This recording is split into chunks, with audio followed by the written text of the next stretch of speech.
Hey guys, welcome back to the channel. Today we are going to see, what if Naruto became the Rokudaime Hokage? Before we start, please subscribe the channel. So let's start. Chapter 1. A New Age. I will break the curse. If there is such a thing as peace, then I will find it. I won't give up. Those words resounded with Nagato as he looked into the cerulean eyes of the blonde and whiskered young man in front of him. As Naruto stood in front of him, he no longer saw him as an enemy, instead he saw him as a symbol of his past. He could not believe the words Naruto boldly declared. Those were the same words he too uttered during his earlier days. But now it came from the mouth of the man who had just defeated him in combat earlier today. He was soon broken out of his thoughts once Naruto spoke again. Believe in me. I will become the Hokage, and I will make sure that there will be peace in your home Omegakure as well. The room was silent. Nagato and Konan couldn't help but be reminded of Yahiko when they saw the young man in front of him. But for Nagato, not only was he reminded of his deceased friend, but he was also reminded of the man he used to be. We studied under the same master. I told you before that we should therefore be able to understand one another. I must admit you're an odd kid, and you even remind me of myself when I was younger. I was just joking then, but you chose a different path. In you I can see a different future. I will believe in you, Naruto Uzumaki, he confessed calmly as both Naruto and Konan looked at the Rinnegan wielder with equally surprised looks. Nagato then began to form hand seals. Konan's eyes widened as she saw the technique her old friend had planned on using. Nagato, that's enough. Please don't do this, she pleaded. Nagato's expression softened as he saw Konan's desperation. He knew this was to be expected. They were the remaining members of the AIM orphans ever since Yahiko died.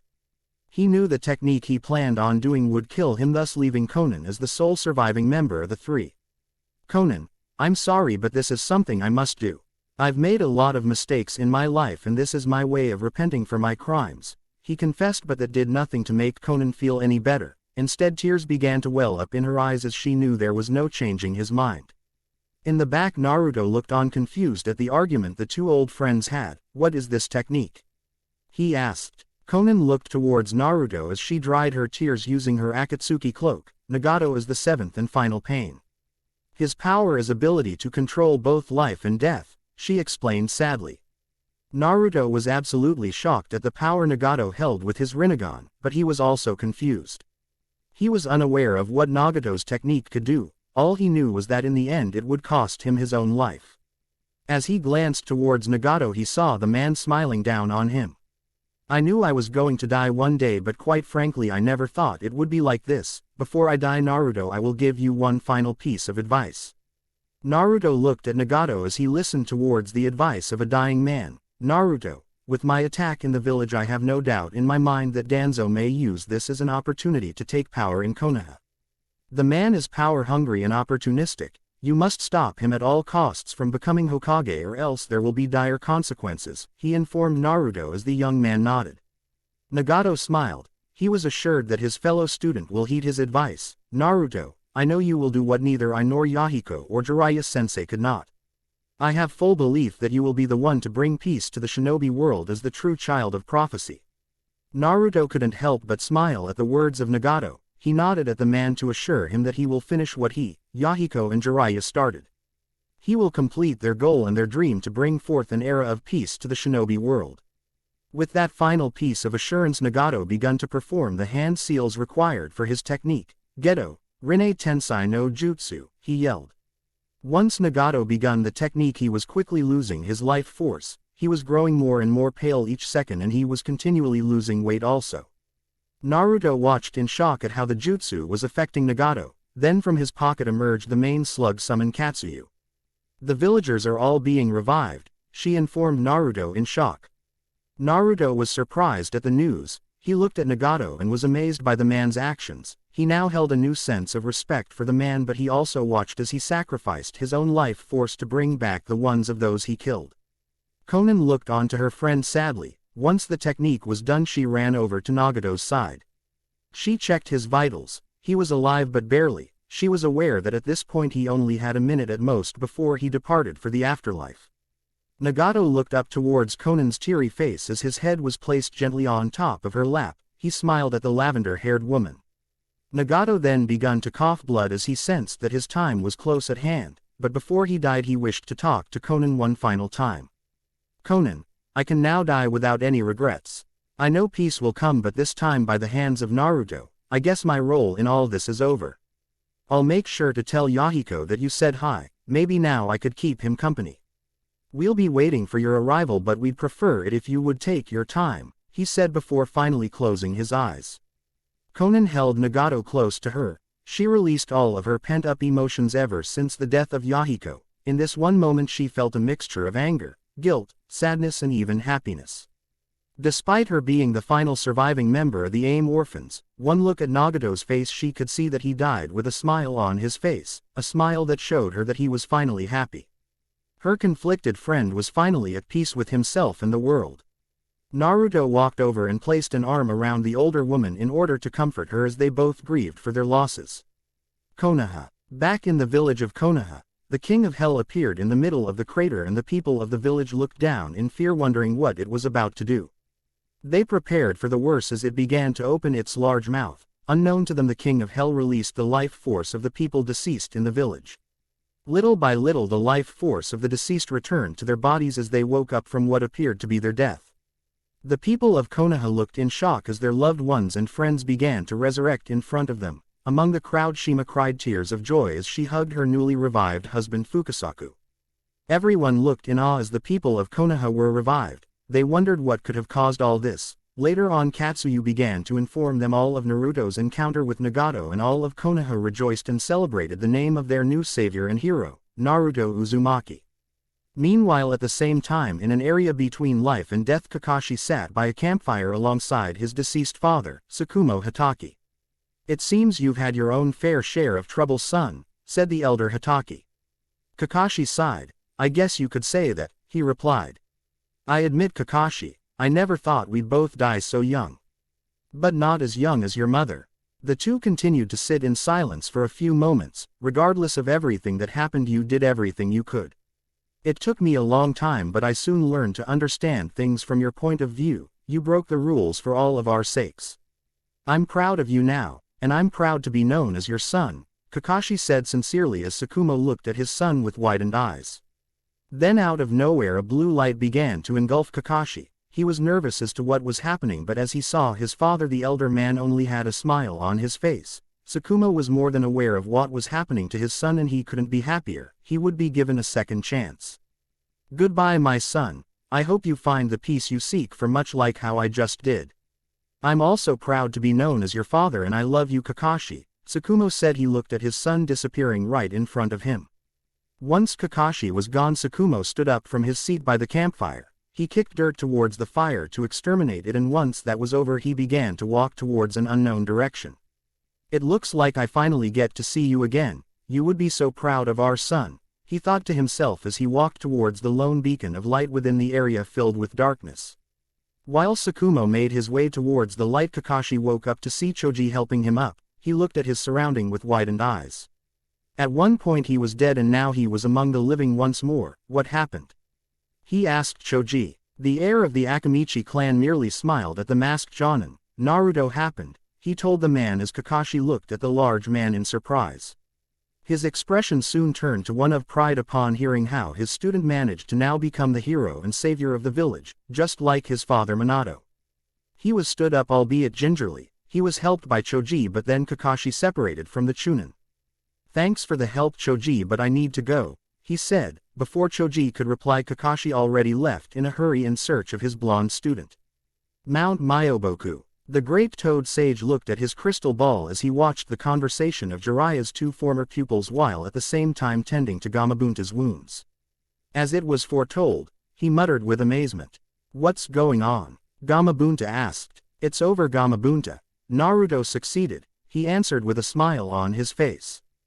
Gamabunta looked over at the elder toad in surprise. He then smiled at the news of Naruto's success.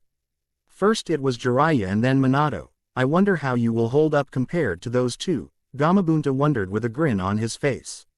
Konan began to wrap the bodies of both Yahiko and Nagato with her paper. She looked on sadly, but she knew that wherever the two were, they were both happy. She hoped Jiraiya too found his happiness as well. She regretted how things ended with their sensei and she wished that he would one day forgive her and Nagato for their foolishness.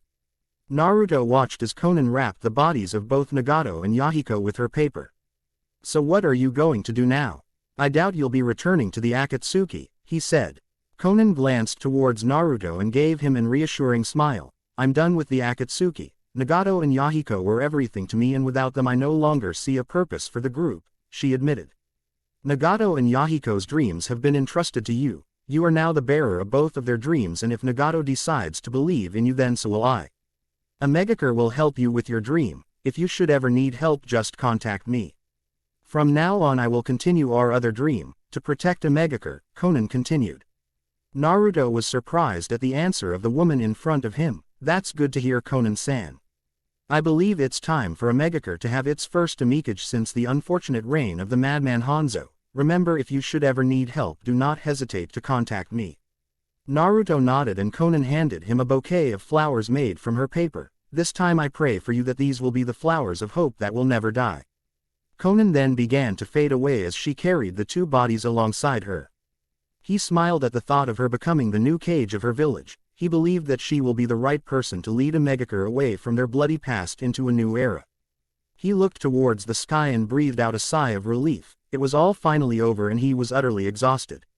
As he gazed towards the sky he couldn't help but remember the times he spent with his sensei Jiraiya. As he continued to think about his sensei, tears unknowingly cascaded down his face. He remembered both his regrets and fondest memories with Jiraiya. "Arigato Jiraiya sensei," he silently told himself as he continued to stare up at the sky. He decided it was time for him to show his sensei the respect he deserved, and although he was a super pervert, Jiraiya was still one of the greatest men Naruto had the pleasure of meeting. This was one of Naruto's greatest regrets when it came to his deceased master. He never managed to show how much he truly respected Jiraiya as a man and as a shinobi. He would never again call Jiraiya by the moniker of Arrow Sennin. Now he decided it was time for him to be referred by the title he truly deserved as Jiraiya Sensei. He realized that he appeared to be bratty when it came to Jiraiya and even both Tsunade and the Sandaime Hokage. He decided it was time to change that part of his attitude. Naruto never truly knew what he had until it was gone. He decides never to make that same mistake again. After a few more minutes of silent mourning, Naruto decided it was time to return home. He quickly stood up with his wobbly legs. The fight and conversation he had with Nagato truly left him in an exhausted state, but he pushed through as he ran across the forests around the land of fire to return to his village. Naruto continued to walk towards the dense forest outside of Konoha. Due to his stress he accidentally stumbled, but before he could fall flat on his face he felt someone catch him. As he opened his eyes he realized it was none other than his sensei Kakashi. He smiled to know that Nagato truly did revive the people of Konoha. He had just lost Jiraiya and he could not handle losing his other sensei. "Good job," Kakashi told Naruto as he carried him on his back. The message may have been short, but Naruto knew from the tone Kakashi used that he was proud of him. "Just hang on," Kakashi told Naruto as he ran towards the village. Soon the two arrived to the front of the village only to find how the people of Konoha gathered to await his arrival, and upon seeing their new hero all of Konoha cheered for Naruto. "They've all been waiting for your return," Kakashi informed his student. Naruto looked in surprise as he jumped off Kakashi's back.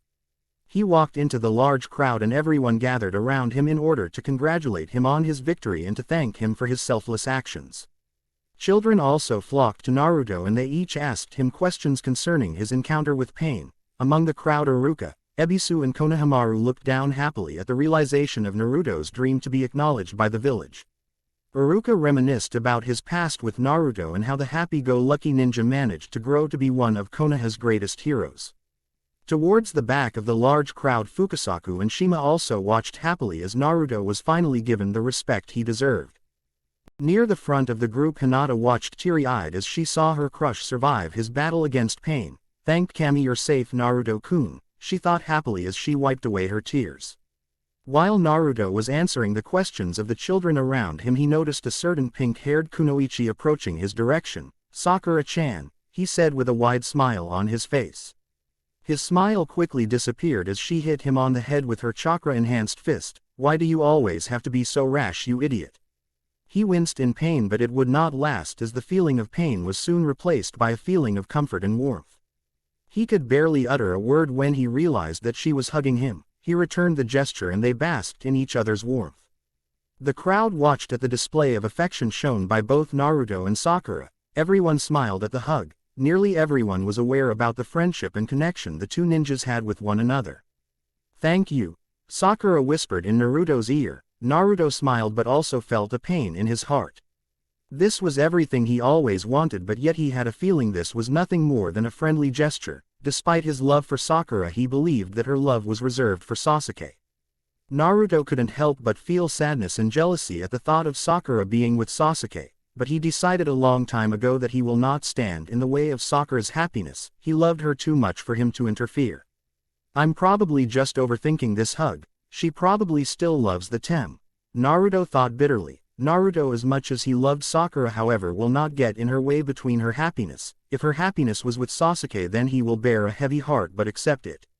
He had no choice in the matter. He was too selfless for his own good. Soon the two separated and both had blushed adorning their faces. Naruto smiled as he saw Sakura's flustered state. He only wished that maybe one day she could reciprocate the feelings he had for her. Naruto then shook his head from the depressing thoughts. He decided there was no need for such sadness. He smiled once more at the people and they all decided to celebrate the fact that Konoha survives once again. Even with the most unfortunate circumstances, the village and its community always seems to stand stronger than ever. As the people of Konoha celebrated, they didn't notice a spy within their midst. Up in the trees overlooking the village, a man who resembled a Venus flytrap looked down in shock at the events which played out before him. "I never thought Pain would be defeated. I must return and inform Madara-sama," he muttered before vanishing into the ground. During the celebrations of Konoha, Naruto looked on confused. He was accompanied by both Sakura and Kakashi during this event. "Sakura-chan, where's Tsunade?" he asked the pink-haired Kunoichi. Both Sakura and Kakashi were surprised to hear that Naruto didn't call her Ba-chan. Sakura then looked towards Naruto with a frown on her face. "Naruto, she's in her own personal tent. She's in a coma. She used Katsuyu to protect the whole village, and she hasn't woken up ever since. I don't know when she will be back on her feet again." Naruto looked at her with a devastated expression. "Please, Sakura-chan, take me to her," he asked. Sakura nodded and led Naruto and Kakashi to the tent Tsunade was held at. Upon entering, they noticed Tsunade caring after the last remaining Sannin. Shizune was surprised to see the three visitors. "Could everyone please give me a second with Tsunade?" Naruto asked seriously. The three nodded and respected Naruto's demand. Naruto walked over to the bed where Tsunade laid. He managed to get a closer look at the woman and he gasped at what he saw. The Tsunade he saw appeared weak, fragile and wrinkled. This was a far cry from the strong, beautiful woman he knew. He was saddened to see the state she was in. He held one of her hands and prayed to Kami that she pull through this. "I already lost Jiraiya-sensei. I can't lose you too. Please keep fighting," he told her, but as he saw the state Tsunade was in, he suddenly remembered Nagato's words of advice to him.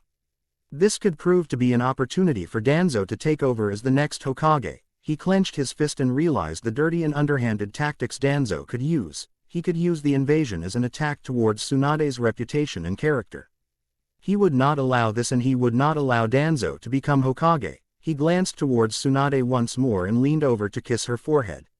"Tsunade, by the time you wake up there will be a new Hokage, and there is no way in hell it's going to be that Danzo Tem," Naruto assured her with a confident tone on his voice. War Council Room. A few days pass, and at this point in time within the Hokage monument was a secret conference room in which a meeting was taking place, a meeting that would determine the future of the village and its people. Inside the room was a moderately large conference table. At the head of it sat the daimyo of the Land of Fire, and on the right side of the daimyo sat the highest-ranking members of Konoha's ninja society. First were the three elders of Konoha. The three were none other than Homura Mitokado, Kaharu Yutane and Danzo Shimura. Further along were the Anbu commander known as Bear, and the Jonin commander Shikaku Nara. On their opposite side sat the 5 advisors of the daimyo. There was a tense and uncomfortable silence within the council room until Homura broke the silence. "Daimyo-sama, we still plan on continuing our efforts to work with the other countries to deal with the terrorist threat known as Akatsuki." Then one of the daimyo's financial advisors then said, "With the recent events concerning the village, Land of Fire will do anything within our capabilities to help rebuild Konoha. But before then we need to set up a budget and consider the strain on the other countries. Danzo was not at all impressed with the current topic at hand. Sensing his opportunity, he interjected and declared, "This is currently the least of our concerns. What we need now is leadership, and with Tsunade's coma we are lacking in that department. I say we need a new Hokage." Said Danzo. It has come to this, Shikaku thought as he eyed the old war hawk. He expected tactics such as this from the man, and he was not the least bit surprised considering the fact that Danzo has been trying unsuccessfully for years to make himself the Hokage of Konoha. The room was now dead silent. The thought of electing a new Hokage was rather unimaginable at this point. Couldn't we simply wait for Tsunade-sama to awaken from her coma? Asked the daimyo. Unfortunately, my lord, Danzo is right. Without a Hokage we are unable to make decisions concerning the village. Besides, Tsunade-sama is also held accountable to the destruction of our village, answered Kaharu with a straight face. The daimyo nodded his head in understanding. He placed his right hand across his chin and adopted a thinking pose as he stated, "I would personally love to have Jiraiya as the Rokudaime Hokage, but as we know he had just unfortunately passed away a month ago." Danzo then saw another opportunity to appoint himself in power, but with Shikaku being as aware and attentive as he was, noticed the gleam in Danzo's lone visible eye, and before Danzo could nominate himself, Shikaku decided to intervene. "I nominate Kakashi Hatake," he said. The daimyo smiled and was impressed with this nomination. The name Kakashi Hatake was one that was known far and wide, as the man was renowned for being a once-in-a-generation talent, the likes of Orochimaru and Itachi Uchiha. "Oh, the son of the White Fang, eh? Why not? What do you all think?" asked the daimyo. Murmurs and whispers then erupted among the council room as they thoroughly discussed the candidacy of the legendary copy Nin for the Hokage position. "He is well-known, powerful, and respected, that's all true, but he is also very young," mentioned one of the advisors. Shikaku was not at all affected. "The Yondaime was even younger," he answered. Another advisor then spoke and asked another question: who was his teacher? Shikaku smirked. Everything was falling into place and working against Danzo, the Yondaime Hokage, he answered, causing the advisors to further adopt a more impressed opinion on the young gray-haired Jonin. Among the visitors, none were more impressed than the daimyo himself, Kakashi Hatake, a student of the Yondaime who in turn was a student of Jiraiya, while Jiraiya was a student of the Sandaime. What a fine lineage! What an excellent choice, he declared with an excited smile on his face. Upon hearing those words, Danzo snapped and banged his hand on the table. "The Sandaime and his teachings are the reason Konoha is in the state it is today," he boldly declared.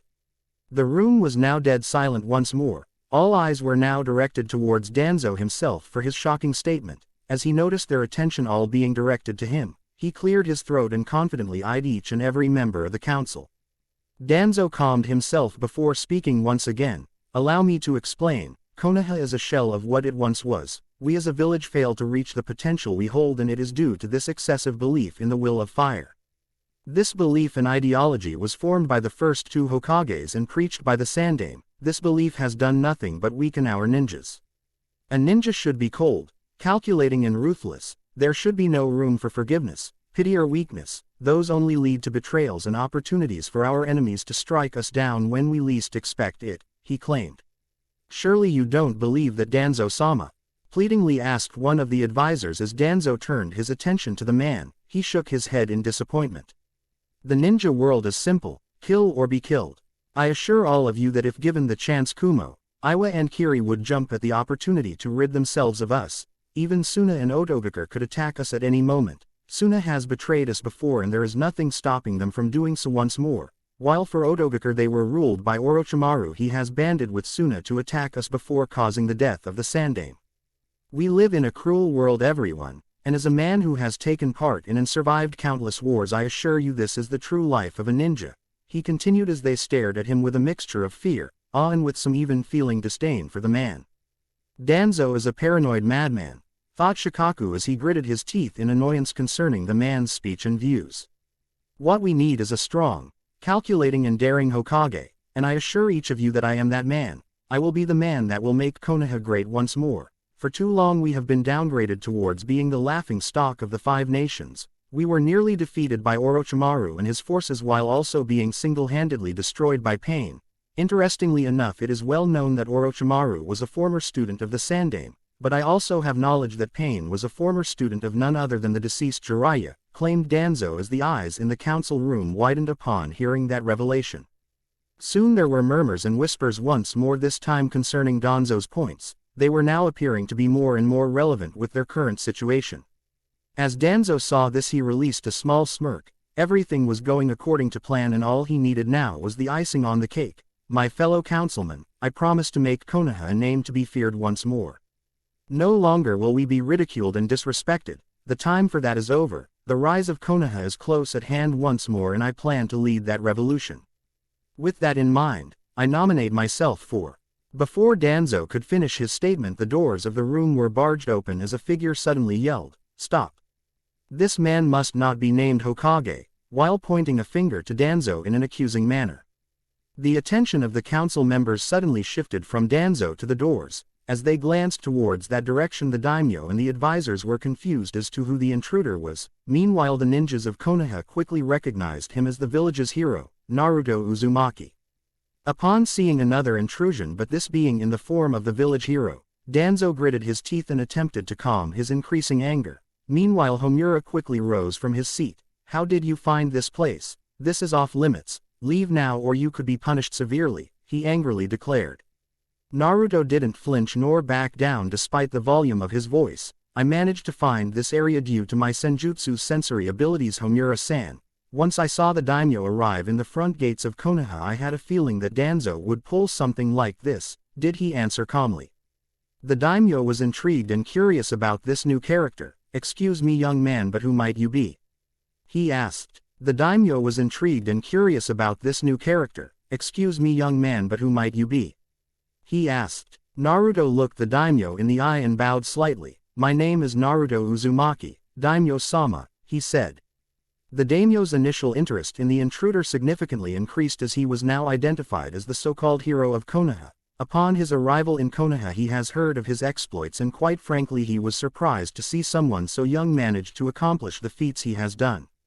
"I apologize for my initial intrusion, daimyo-sama, but I am here for one simple reason. Danzo Shimura must not be Hokage," said Naruto as the daimyo raised a single eyebrow due to confusion. "Oh, and who should be the Hokage, Uzumaki-san?"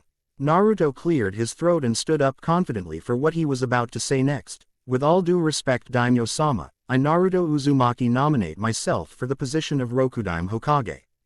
This statement further added to the surprise of all the council members present. Naruto noticed the looks he was being given. They bordered mostly towards confusion, disbelief and reluctance. He could see it in their eyes. They didn't think he was worthy of the job, at least not yet.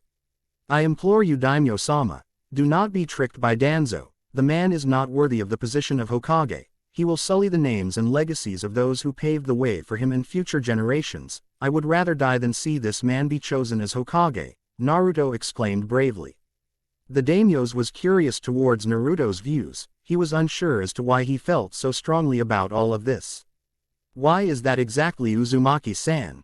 What do you have against Danzo-san?" he asked, demanding for answers. Naruto sighed as he glared at Danzo. His mind was conflicted at the moment. On one hand, he was well aware of Danzo's shady dealings in the past, one of which being with Hanzo, thus leading to the birth of the Akatsuki. But if he did accuse him of those past transgressions without the necessary evidence in front of him, then his own credibility may suffer. He instead decided to attempt to convince the daimyo using other methods. He hoped they work. "Daimyo-sama, Danzo's beliefs contradict everything Konoha and the past Hokages have stood for. The will of fire is no weakness. It is a strength, form of ideology and belief which the Shodai Hokage, Nadaime Hokage, Sandaime Hokage and Yondaime Hokage died for.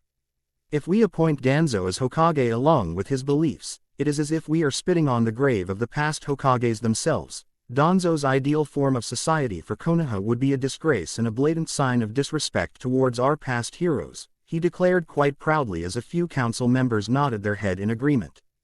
Danzo snorted after hearing Naruto's explanation. "This is what I mean, daimyo-sama. This delusional and idealistic belief in the will of fire has led to us being weak and exposed. It has led us to nothing but destruction and humiliation for Konoha. Need I also remind you that Hiruzen spared Orochimaru when he was initially discovered to have been conducting illegal experiments? Had it been me, I would not have had any hesitation to strike down Orochimaru, but due to Hiruzen's compassion we were soon attacked and embarrassed by the snake himself, especially during his joint attack with Suna. It is clear to all of us that I am the Hokage Konoha needs, a Hokage not afraid to instill fear into the hearts of our enemies. If I am chosen, Konoha will not be subjugated by easily avoidable tragedies and mishaps such as the Orochimaru incident, he rebutted passionately. The daimyo raised a hand to silence Danzo. His interest in Naruto was increasing. He glanced towards Naruto once more. Tell me, Naruto, who were your teachers? Asked the fire daimyo with calculating eyes. Kakashi Hatake had been my Jonin sensei, and I was also the apprentice of Jiraiya of the Sannin. Daimyo-sama, answered Naruto as the daimyo and his advisors nodded, clearly impressed with his background. The council members nodded at both arguments for their case to be Hokage. Each had valid points, but at this point in time the advisors were recommending Danzo due to his experience and reputation among the 5 nations, 2 things Naruto seemed to lack. Naruto noticed this quite easily and he glanced towards Danzo only to see the man appear to lift his head triumphantly. With no other choice, Naruto decided to have one final argument against Danzo. He closed his eyes and breathed in to calm himself. Once he opened them again, he addressed the council with a passion and bravado common to him and him alone. Compassion, understanding and peace are not weaknesses, Daimyo-sama, they are strengths.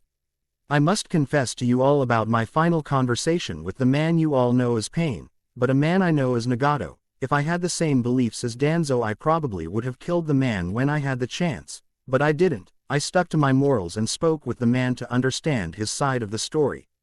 In the end he told me of his life and his hardships. I could understand why he took the path he did, but I managed to make him trust in me, and that is why we now see the people he initially killed in his attack revived by the same man himself. He wished to atone for his sins, and because of that ninjas such as Choza Akamichi, Shizune and Kakashi Hatake were brought back to life. It was my belief in understanding and attaining peace that I managed to convince him to repent. He left me his dream to bring peace to the shinobi world, and I intend to do just that as the child of prophecy. The fire daimyo sat down in his chair and acquired a thinking pose. Both candidates had logical and strong arguments for their case. The daimyo weighed the pros and cons in his head concerning both candidates. After assessing the situation in his mind, he had come to acquire a decision, but before then he wanted to know the opinions of the other members within the table.